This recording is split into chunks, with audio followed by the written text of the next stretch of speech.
Hi. അപ്പോൾ എല്ലാവർക്കും പുതിയൊരു വീഡിയോയിലേക്ക് സ്വാഗതം. അപ്പോൾ അങ്ങനെ നാളെ ഓണമാണല്ലേ, തിരുവോണം. അങ്ങനെ ഈ അത്തം തൊട്ട് 10 ദിവസം പൂക്കളൊക്കെ ഇട്ട് നാളെ നമ്മൾ എല്ലാവരും സദ്യ ഒരുക്കി ഓണം ആഘോഷിക്കുകയാണ്. അപ്പോൾ ഓണം എന്ന് പറയുമ്പോൾ ഓണത്തിന് ഏറ്റവും പ്രധാനപ്പെട്ടതാണ് ഓണസദ്യ. ഓണസദ്യ ഇല്ലാണ്ട് എന്തോണം അല്ലേ? അപ്പോൾ നമുക്ക് ഓണസദ്യ എങ്ങനെ ഒരുക്കണമെന്ന് പലർക്കും അറിയാം. പലർക്കല്ല, എല്ലാവർക്കും ഏകദേശം അറിയാം. പക്ഷേ ഇത് ഓണസദ്യ എങ്ങനെയാണ് ഒരുക്കുന്നത്, അതിലേതൊക്കെ വിഭവങ്ങളാണെന്നൊക്കെ ഉണ്ടാവും. അപ്പം ഞാൻ ഇന്നത്തെ വീഡിയോയിൽ വന്നേക്കുന്നത് ഡേ ഇൻ മൈ ലൈഫ് ഒന്നല്ല കേട്ടോ. ഇന്നത്തെ വീഡിയോ എന്ന് പറഞ്ഞു കഴിഞ്ഞാൽ ഞങ്ങൾ എങ്ങനെയാണ് ഇവിടെ സദ്യ ഒരുക്കണത്, ഓണസദ്യ ഒരുക്കണത് എന്ന് കാണിക്കാനാണ്.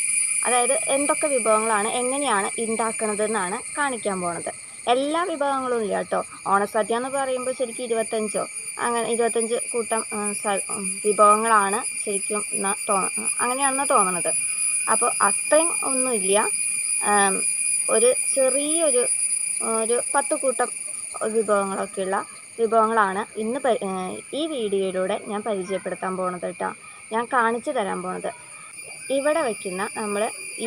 നമ്മുടെ വീട്ടിൽ വയ്ക്കുന്ന രീതികളാണ്, എങ്ങനെയാണ് വയ്ക്കുന്നത് എന്നാണ് കാണിച്ചു തരാൻ പോണത് കേട്ടോ. അപ്പോൾ അതിലെ ഒരു 10 കൂട്ടം വിഭവങ്ങൾ ഞാൻ നിങ്ങൾക്ക് വേണ്ടി കാണിക്കാൻ പോവാണ്. അപ്പോൾ ഇന്നത്തെ വീഡിയോ അതാണ് കേട്ടോ. അപ്പോൾ നമുക്ക് ഓണസദ്യയിലെ ആ കുറച്ച് വിഭവങ്ങളൊന്ന് പരിചയപ്പെട്ടാലോ, എന്താണെന്നൊന്ന് നോക്കിയാലോ. അപ്പോൾ നമുക്ക് വീഡിയോയിലേക്ക് പോവാം കേട്ടോ.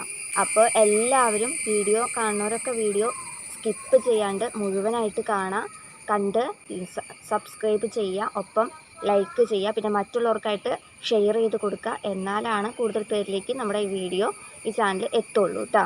ഓണസദ്യയിലെ പ്രധാനപ്പെട്ട വിഭവങ്ങളാണ് കാണിക്കുന്നത്. പിന്നെ അപ്പോൾ ഓണസദ്യയിലെ പെട്ടെന്ന് എല്ലാ വിഭവങ്ങളും എല്ലാം വാങ്ങിയിട്ടുണ്ട്. അപ്പോൾ പെട്ടെന്ന് തോന്നി. അപ്പോൾ നിങ്ങൾക്കും കൂടി പരിചയപ്പെടുത്തി തരാമല്ലോ എന്ന് വിചാരിച്ചു. എല്ലാ സാധനങ്ങളും ആയപ്പോൾ വിചാരിച്ചു എന്തായാലും ഇതൊരു ഓണസദ്യ വിഭവങ്ങളായിട്ട് ഉണ്ടാക്കിയിട്ട് നിങ്ങളെ കാണിക്കാമെന്ന് വിചാരിച്ചു. അപ്പോൾ അങ്ങനെ പെട്ടെന്ന് ഉണ്ടാക്കുന്നതാണ് കേട്ടോ. അപ്പോൾ എന്തൊക്കെയാണ് പ്രധാനപ്പെട്ട 10 വിഭവങ്ങളാണ് കാണിക്കാൻ പോകുന്നത്. പക്ഷേ അച്ചാർ എന്താണ് ഉണ്ടാക്കുന്നത്, എങ്ങനെയാണ് ഓണസദ്യയിലെ വിഭവങ്ങളൊക്കെ ഉണ്ടാക്കുന്നത് എന്ന് നോക്കാം. ആദ്യം തന്നെ സദ്യയിൽ എല്ലാവരും ഉണ്ടാക്കണം മെഴുക്ക് പുരട്ടി ഉണ്ടാക്കാം. കായും പയറും മെഴുക്ക് പുരട്ടിയാണ് വയ്ക്കുന്നത്. കായ ചെറുതായി അരിഞ്ഞു, പയർ ഒടിച്ചിടാണ് ചെയ്തത്. ഇത് രണ്ടും കൂടി നന്നായിട്ട് കഴുകി ഉപ്പും മഞ്ഞൾപ്പൊടിയും ഇട്ട് വേവിക്കാൻ വെച്ച് വെന്ത് വന്നു കഴിഞ്ഞപ്പോൾ അതിലേക്ക് ചീഞ്ചട്ടി കയറ്റി വെച്ച് വെളിച്ചെണ്ണ ചൂടായി കഴിഞ്ഞപ്പോൾ അതിലേക്ക് ചതച്ച് വെച്ച ഉള്ളിയിട്ട് മൂപ്പിച്ച് മുളക് പൊടി ഇട്ട് മൂത്ത് കഴിഞ്ഞപ്പോൾ അതിലേക്ക് വേവിച്ച് വെച്ചേക്കണ കായും പയറും കൂടി ഇട്ട് ഇളക്കി പാത്രത്തിലേക്ക് പകർത്തി മാറ്റി വെച്ചു. രണ്ടാമതായിട്ട് സദ്യയിൽ ഒഴിച്ചു കൂടാനാവാത്ത ഒരു വിഭവമാണ് അവിയൽ. ഇതിനു വേണ്ടിയിട്ട് കായ, പയറ്, ക്യാരറ്റ്, കുമ്പളങ്ങ, മുരിങ്ങക്കായ, വഴുതനങ്ങ അങ്ങനെയുള്ള കഷ്ണങ്ങളൊക്കെ ഇട്ട് അതിലേക്ക് മഞ്ഞൾപ്പൊടി, മുളക് പൊടി, ഉപ്പ് ഇട്ട് വേവിക്കാനായിട്ട് വെച്ചു. അത് വെന്ത് വരുമ്പോഴേക്കും നാളികേരം, 2 ചുവന്നുള്ളി, കുറച്ച് ജീരകം ഒക്കെ ചതച്ചെടുത്തു. അപ്പോഴേക്കും കഷ്ണങ്ങൾ വെന്തിട്ടുണ്ടായിരുന്നു. അപ്പോൾ ആവശ്യത്തിന് പുളി പിഴിഞ്ഞൊഴിച്ചു. ഇതിലേക്ക് മാങ്ങ, മോര് അങ്ങനെ എന്ത് വേണമെങ്കിലും പുളിക്ക് വേണ്ടി ചേർക്കാം കേട്ടോ. ഇത് പിഴിഞ്ഞൊഴിച്ച് കഴിഞ്ഞിട്ട് അതിലേക്ക് ചതച്ച് വെച്ചേക്കണ നാളികേരം ഇട്ട് ഇളക്കി കൊടുത്തു. അതൊന്ന് ചൂടായി വന്നു കഴിഞ്ഞപ്പോൾ അതിലേക്ക് കുറച്ച് വെളിച്ചെണ്ണ ഒഴിച്ച് ഇളക്കി യോജിപ്പിച്ച് അത് വേറെ പാത്രത്തിലേക്ക് പകർത്തി മാറ്റി വെച്ചു.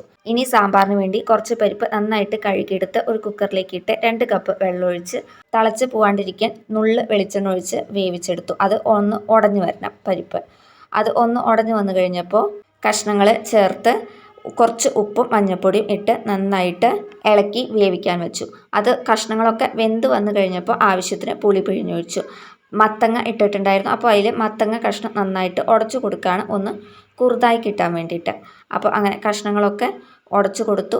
അത് കഴിഞ്ഞ് അത് തിളച്ച് കഴിഞ്ഞപ്പോൾ അത് വാങ്ങി വെച്ച് കഴിഞ്ഞിട്ട് ചീഞ്ചട്ടി കയറ്റി വെച്ച് അതിലേക്ക് വെളിച്ചെണ്ണ ഒഴിച്ച് കടുക് പൊട്ടിച്ച് കുറച്ച് ഉലുവയിട്ട് മല്ലിപ്പൊടി, മുളക് പൊടി, സാമ്പാർ പൊടി ഇതെല്ലാം കൂടി ഇട്ട് നന്നായിട്ട് മൂപ്പിച്ച് കഴിഞ്ഞിട്ട് അത് മൂത്ത് വന്നു കഴിഞ്ഞപ്പോൾ അതിലേക്ക് വേവിച്ച് വെച്ചേക്കണ സാമ്പാർ കഷ്ണങ്ങളും പരിപ്പും കൂടി വേവിച്ച് വെച്ചേക്കണത് ഒഴിച്ചു കൊടുത്തു കഴിഞ്ഞ് അത് നന്നായിട്ട് തിളച്ച് വന്നു കഴിഞ്ഞപ്പോൾ അത് കുക്കറിലേക്ക് തന്നെ പകർത്തി മാറ്റി വെച്ചു.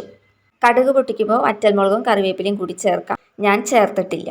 അടുത്തതായിട്ട് സദ്യയിലെ പ്രധാന വിഭവമായ ഓലനാണ് ഉണ്ടാക്കാൻ പോകുന്നത്. അതിന് വേണ്ടിയിട്ട് ആദ്യം തന്നെ ഒരു കലത്തിൽ 2 കപ്പ് വെള്ളമൊഴിച്ച് അത് ആദ്യം കയറ്റി വെച്ച് കഴിഞ്ഞിട്ട് പയർ നന്നായിട്ട്, ഉണക്കപ്പയറാണ് എടുക്കുന്നത് ഇതിന് വേണ്ടിയിട്ട്, ഉണക്കപ്പയർ നന്നായിട്ട് കഴുകി അതിലേക്ക് ഇട്ട് കൊടുത്തുട്ട, കൂടെ ഉപ്പും കൂടി ചേർത്തു. അത് കഴിഞ്ഞ് പയറൊക്കെ നന്നായി വെന്ത് ചാറൊക്കെ ഒന്ന് കുറുതായി വന്നു കഴിയുമ്പോൾ, പാകത്തിനായി വന്നു കഴിയുമ്പോൾ അതിലേക്ക് ഒരു 3 പച്ചമുളകാണ് ചേർത്ത് കൊടുത്തത്. ഇതിൽ മുളക് പൊടി ചേർക്കില്ല. 3 പച്ചമുളക് അരിഞ്ഞ് ചേർത്ത് കൊടുത്തു കഴിഞ്ഞിട്ട് നാളികേരപ്പാലിൻ്റെ 1/4 പാല് പിഴിഞ്ഞത് അത് ഒഴിച്ചു കൊടുത്ത് നന്നായിട്ട് ഇളക്കി അതിലേക്ക് അരിഞ്ഞു വെച്ചേക്കണം കുമ്പളങ്ങയും കൂടി ചേർത്ത് കൊടുക്കണം.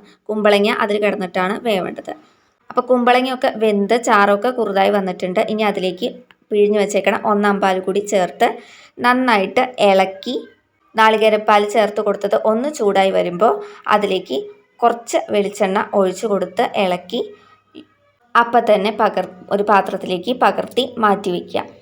നാളികേരപ്പാൽ 1/4 പാൽ ഒഴിച്ച് കഴിഞ്ഞ് കഴിഞ്ഞിട്ട് പിന്നെ അത് തിളപ്പിക്കാനായിട്ട് പാടില്ല. ഇനി അടുത്തത് വെള്ളരിക്ക പച്ചടിയാണ് ഉണ്ടാക്കുന്നത്. അതിനാദ്യം തന്നെ ഒരു ചട്ടിയിൽ ആവശ്യത്തിന് വെള്ളമൊഴിച്ച് അരിഞ്ഞു വെച്ചേക്കണ വെള്ളരിക്കയും ആവശ്യത്തിന് ഉപ്പും ചേർത്ത് വേവിക്കാനായിട്ട് വയ്ക്കാം.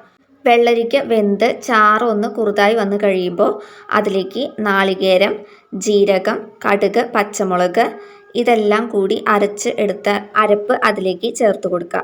ചേർത്ത് കൊടുത്തു കഴിഞ്ഞിട്ട് ചാറുണ്ടെങ്കിൽ നന്നായിട്ട് ഒന്ന് ഇടയ്ക്കിടയ്ക്ക് ഒന്ന് ഇളക്കി കൊടുക്കണം, ഒന്ന് കുറുതായി വരാൻ വേണ്ടിയിട്ടാണ്. അപ്പോൾ ഇടയ്ക്കിടയ്ക്ക് ഇളക്കി കൊടുത്ത് ചാറൊക്കെ വറ്റി പാകത്തിനായി കുറുതായി വന്നു കഴിയുമ്പോൾ അതിലേക്ക് പുളിക്ക് ആവശ്യത്തിന് മോര് ഒഴിച്ചു കൊടുക്കുക. മോര് ഒഴിച്ചു കൊടുത്ത് ഒന്ന് ഇളക്കി കൊടുക്കുക. മോര് ഒഴിച്ചിട്ട് തിളയ്ക്കാൻ പാടില്ല, തിളപ്പിക്കരുത്. മോര് ഒഴിച്ച് കഴിയുമ്പോൾ ഒന്ന് തള വന്നു എന്ന് കാണുമ്പോൾ അത് വാങ്ങി മാറ്റി വെച്ച് കഴിഞ്ഞിട്ട് ഒരു ചീഞ്ചട്ടി കയറ്റി വെച്ച് അതിലേക്ക് വെളിച്ചെണ്ണ ഒഴിച്ച് കടുക് പൊട്ടിക്കുക. കടുക് പൊട്ടിച്ച് വറ്റൽമുളകും കറിവേപ്പിലയും കൂടി ചേർക്കാം. ഇതും കൂടി ചേർത്ത് കഴിഞ്ഞിട്ട് കടുകൊക്കെ പൊട്ടിക്കഴിയുമ്പോൾ അത് കറിയിലേക്ക് എടുത്തൊഴിക്കാം. ഞാൻ വറ്റൽമുളകും കറിവേപ്പിലയും ചേർത്തിട്ടില്ല. അടുത്തത് ഉണ്ടാക്കാൻ പോണത് കാളനാണ്. അതിന് വേണ്ടിയിട്ട് ചേന, കായ തൊലി കളഞ്ഞിട്ട് വേണം അരിയാനായിട്ട്. ഇത് രണ്ടും കൂടി അരിഞ്ഞത് ഉപ്പ്, മഞ്ഞൾപ്പൊടി, മുളക് പൊടി ചേർത്തിട്ട് 3 ഗ്ലാസ് വെള്ളമൊഴിച്ച് വേവിക്കാനായിട്ട് വെച്ചു. അതെല്ലാം നന്നായിട്ട് തിളച്ച് വെന്ത് വന്നപ്പോൾ അതിലേക്ക് നാളികേരം, 2 പച്ചമുളക്, ജീരകം, കുരുമുളക് ഇതെല്ലാം കൂടി അരച്ച് അതിലേക്ക് ചേർത്ത് നന്നായിട്ട് ഇളക്കി യോജിപ്പിച്ച് കുറുതാക്കി അതിലേക്ക് വെളിച്ചെണ്ണ ഒഴിച്ച് ചൂടാക്കി കടുക് താളിച്ച് ചേർത്തു. ഇനി രസം ഉണ്ടാക്കാം. രസം ഉണ്ടാക്കാനായിട്ട് 2 കപ്പ് വെള്ളത്തിലേക്ക് കുറച്ച് വാളംപുളി പിഴിഞ്ഞത് കൂടി ചേർത്ത് ഒരു ചെറിയ കഷ്ണം കായും, കുരുമുളക്, ജീരകം, വെളുത്തുള്ളി ഇതൊക്കെ കൂടി ചതച്ചതും കൂടി ചേർത്ത് ഒരു തക്കാളിയും കൂടി അരിഞ്ഞ് ചേർത്ത് തക്കാളി വെന്ത് പുളിയൊക്കെ നന്നായിട്ട് തിളച്ച് വെന്ത് ചാറൊക്കെ പാകത്തിന് ആയി വന്നു കഴിഞ്ഞപ്പോൾ അത് വാങ്ങി മാറ്റി വെച്ചു. ചീഞ്ചട്ടി കയറ്റി വെച്ച് വെളിച്ചെണ്ണ ഒഴിച്ച് ചൂടായി വന്നപ്പോൾ അതിലേക്ക് കടുകിട്ട് പൊട്ടിച്ച് രസത്തിലേക്ക് ചേർത്തു.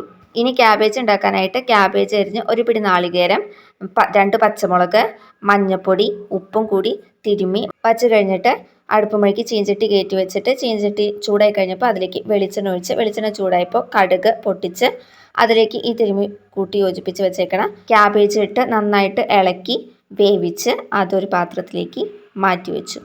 പുളിയിഞ്ചി ഉണ്ടാക്കാനായിട്ട് ഒരു പാത്രത്തിലേക്ക് പുളി പിഴിഞ്ഞ് ഒഴിച്ച് ആ പുളിവെള്ളത്തിലേക്ക് തന്നെ കുറച്ച് മഞ്ഞൾപ്പൊടി, ഒരു നുള്ള് മുളക് പൊടി, 1/4 ടീസ്പൂൺ ഇഞ്ചി അരിഞ്ഞതും പച്ചമുളക് അരിഞ്ഞതും കൂടി ചേർത്ത് തിളച്ച് കുറുതായി വരാനായിട്ട് വെച്ചു. അതൊന്ന് തിളച്ച് വന്നപ്പോൾ അതിലേക്ക് ഒരു 7 വെല്ലം ശർക്കര ചേർത്തു. ശർക്കരയൊക്കെ ഒന്ന് അലിഞ്ഞു വന്നു കഴിഞ്ഞപ്പോൾ അത് വാങ്ങി മാറ്റി വെച്ച് ചീഞ്ചട്ടി കയറ്റി വെച്ച് ഇഞ്ചിയും പച്ചമുളകും മൊരിയാൻ ആവശ്യമായ വെളിച്ചെണ്ണ ഒഴിച്ച് അതിലേക്ക് വെളിച്ചെണ്ണ ചൂടായി വന്നപ്പോൾ കടുകിട്ട് പൊട്ടിച്ച് കടുക് പൊട്ടി വന്നു കഴിഞ്ഞപ്പോൾ ആദ്യം തന്നെ അരിഞ്ഞു വെച്ച ഇഞ്ചി ഇട്ടു. ഇഞ്ചി ഒന്ന് ചെറുതായി ഇളക്കി കഴിഞ്ഞിട്ട് അതിലേക്ക് അരിഞ്ഞു വെച്ചേക്കണം പച്ചമുളക് ഇട്ടു. പച്ചമുളകും കൂടി ഇട്ട് കഴിഞ്ഞ് കഴിഞ്ഞിട്ട് ഇഞ്ചി പച്ചമുളകും കൂടി നന്നായിട്ട് മൊരിഞ്ഞു വന്നു കഴിഞ്ഞപ്പോൾ അതിലേക്ക് വേവിച്ച് വെച്ചേക്കണം പുളിവെള്ളം ഒഴിച്ചു. നമ്മൾ പച്ചവെള്ളം ഒന്നും ചേർത്തിട്ടില്ല കേട്ടോ. അപ്പോൾ പുളിയൊക്കെ ഒന്ന് കുറുതായി വന്നു കഴിഞ്ഞപ്പോൾ അത് വാങ്ങി മാറ്റി വെച്ചു. അപ്പോൾ ഇനി നമുക്ക് അവസാനമായിട്ട് സർലസ് ഉണ്ടാക്കാം കേട്ടോ. സർലസ് ഉണ്ടാക്കിയിട്ട് ഇന്നത്തെ സദ്യ ഉണ്ടാക്കൽ നമുക്ക് അവസാനിപ്പിക്കാം. അപ്പോൾ അതിന് വേണ്ടിയിട്ട് ഒരു കഷ്ണം സബോളയാണ് എടുത്തേക്കണം. ഒരു കഷ്ണം സബോള എടുത്ത് ചെറുതായിട്ട് അരിഞ്ഞു. പിന്നെ ഒരു പച്ചമുളക് എടുത്ത് വട്ടത്തിൽ ചെറുതായിട്ട് അരിഞ്ഞു. പിന്നെ ഒരു ചെറിയ കഷ്ണം ഇഞ്ചി എടുത്ത് തൊലിയൊക്കെ കളഞ്ഞ് അത് കുരുകുരാന്നരിഞ്ഞ് ഇത് 3ഉം കൂടി ചേർത്ത് ആവശ്യത്തിന് ഉപ്പും ഇട്ട് കുറച്ച് മോരുമൊഴിച്ച് നന്നായിട്ട് ഇളക്കി കൂട്ടി യോജിപ്പിച്ചു. അപ്പോൾ ഇത്രയേ ഉള്ളൂ ഇന്നത്തെ സദ്യ വിഭവങ്ങൾ.